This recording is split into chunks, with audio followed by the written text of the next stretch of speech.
খারাপ দিকগুলো আমরা গ্রামে যে, হাটে যে, স্কুলে যে, মসজিদে যে আমরা প্রপাগান্ডা করেছিলাম, আজকে কিন্তু যারা তামাক সেবন করেন কিংবা সিগারেট সেবন করেন তারা কিন্তু লুকিয়ে চুপিয়ে ঘরের কোনায় কিংবা কোনো আড়ালে আবডালে এই ধূমপান করে থাকেন। এই জায়গাটা তো আমরা সাকসেসফুল হয়েছি। তা আমরা সেই জন্যই মনে করি সমাজকে এগিয়ে আসতে হবে এই ধ্বংসের হাত থেকে। এই আমাদের মেধাবী সন্তানদেরকে, যারা আমি তো আহাজারিটাও দেখছি, এদেরকে রক্ষা করতে হবে। আমি সেই পিতারিটাও দেখেছেন আপনারা, আমাদের বাবুল সাহেব কিভাবে জাতির কাছে ক্ষমা চেতে হয়েছে সেই ছেলেটির জন্য, যে ছেলেটি অত্যন্ত মেধাবী ছিল, সেই ছেলেটির জন্য সে হঠাৎ করেই দেখা গেল যে নামাজি হয়ে গিয়েছেন, তার ব্যবহার সুন্দর হয়ে গিয়েছে। সেই ছেলেটির জন্য জাতির কাছে ক্ষমা চেলেন, যারা মৃত্যুবরণ করছে তার কাছে ক্ষমা চেলেন। আমাদের কোনো পিতা যেন সেই জায়গাটিতে উপস্থিত না হয়, তার সন্তান দ্বারা যেন এই যে ক্ষতিটা, মানবতার শত্রু যাতে না হয়, দেশের শত্রু যাতে না হয়, সেই জায়গাটির জন্যই আজকে সামাজিক সচেতনতার আমার মনে হয় প্রয়োজন রয়েছে। আমি এই আহ্বান রেখেই, এবং যারা নাকি তর্কে আজকে তর্কে প্রতিযোগিতায় যোগদান করেছেন, অত্যন্ত মেধাবী, অত্যন্ত সুন্দর তাদের বক্তৃতা আমরা শুনলাম। ভবিষ্যতে তারা নেতৃত্ব দেবে। আমাদের সেই আশার জায়গাটি 2020 আমাদের মধ্যমায়ের দেশ হব আমরা, 2040 একটা শক্তিশালী বাংলাদেশ হবে, তারই কারিগরেরা। ধন্যবাদ সবাইকে। জয় বাংলা, জয় বঙ্গবন্ধু। ধন্যবাদ মাননীয় মন্ত্রী।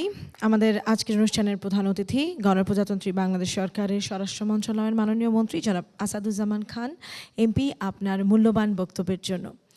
আমরা একটা চমৎকার বিতর্ক দেখেছি। এখন আমরা সেই বিতর্কের ফলাফলের জন্য নিশ্চয়ই সবাই অপেক্ষা করছি।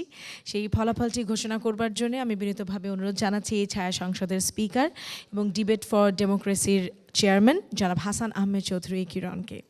আমরা শুনেছি মাননীয় স্বরাষ্ট্রমন্ত্রী যেটি বলেছেন, যাদেরকে মিথ্যা বেহেস্তের চাবি যারা তুলে দিচ্ছে তাদেরকে কিন্তু চিহ্নিত করতে হবে। যারা আজকে সারা বাংলাদেশে যে একটা মোবাইল বোমাগুলো শরীরে নিয়ে বহন করছে, অর্থাৎ যারা জীবন বাজি দিত, যাদের মধ্যে কুণ্ঠাবোধ করে না, তাদেরকে ফিরিয়ে আনতে হবে। এবং সেই লক্ষ্যেই সামাজিক সচেতনতার অংশ হিসাবে আমাদের আজকের এই প্রতিযোগিতা। আমাদের প্রতিযোগিতার বিষয় ছিল সামাজিক সচেতনতায় জঙ্গিবাদ মোকাবেলা করতে পারে। যারা এই প্রস্তাবের পক্ষে আছে তারা হা বলুন।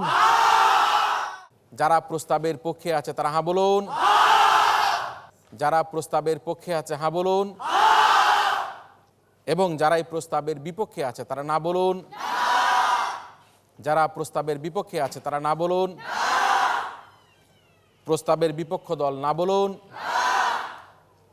আমাদের আজকের এই ছায়া সংসদে সামাজিক সচেতনতায় জঙ্গিবাদ মোকাবেলা করতে পারে এ বিষয়ে এই প্রস্তাবটি মাননীয় স্বরাষ্ট্রমন্ত্রী যেখানে উপস্থিত ছিলেন তিনি শুনেছেন। সম্মানিত বিচারকরা, দুজন সিনিয়র সাংবাদিক, একজন প্রাক্তন বিতার্কিক, তারা বিচার কার্য করেছেন। আজকের এই প্রতিযোগিতায় আমরা এটিএন বাংলার চেয়ারম্যান সাহেবকে দেখেছি, তিনি উৎসাহ প্রদান করেছেন।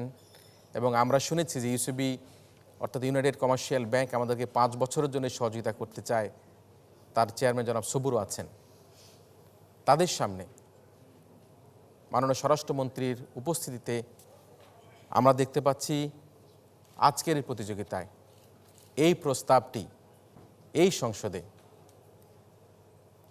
সম্মানিত বিচারকদের রায়ে হ্যাঁ এবং না ভোটের মধ্যে দিয়ে এই প্রস্তাবটি আজকে এই সংসদে আমরা এর আলোচনা এখনো শেষ করতে পারিনি। অর্থাৎ আজকের এই প্রতিযোগিতায় হ্যাঁ এবং না অর্থাৎ উভয় দলই বিজয় হয়েছে। আমরা উভয় দলকে ধন্যবাদ জানাই। আজকের প্রতিযোগিতা 74 নম্বর সবাই পেয়েছে। আমরা দেখতে পাচ্ছি সরকারি দল পেয়েছে 76 এবং বিরোধী দল পেয়েছে 76। অর্থাৎ আজকের এই প্রতিযোগিতায় আমরা দেখতে পাচ্ছি হাজা যুক্ত হয়েছে, একদিকে আবার আমরা দেখতে পাচ্ছি একই সাথে এই প্রতিযোগিতায় নাজা যুক্ত হয়েছে এবং নাজা যুক্ত হয়েছে। অর্থাৎ এই প্রতিযোগিতার মধ্যে দিয়ে আমরা বুঝতে পারলাম একটা কথা আছে, যতদিন তোমাদের হাতে দেশ, পথ হারাবে না বাংলাদেশ।